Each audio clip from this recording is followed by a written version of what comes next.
Today I'm going to show you how to do a full face using Cheekbone Beauty's Infinite palette. So starting off with contour, I'm using shade number 5. So I'm just carving out my cheekbones, under my jaw, and on the sides of my forehead. I'm doing the same thing on the other side.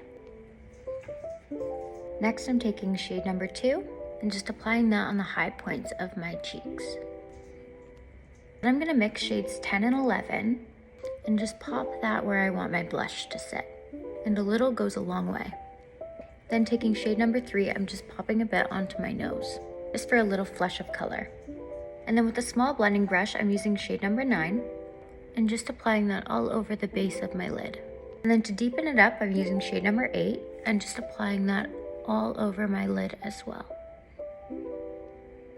Now to add some definition to the eye, I'm using shade number 6 and just buffing that into my crease. And finally using shade number 9 and just putting that on my inner corners.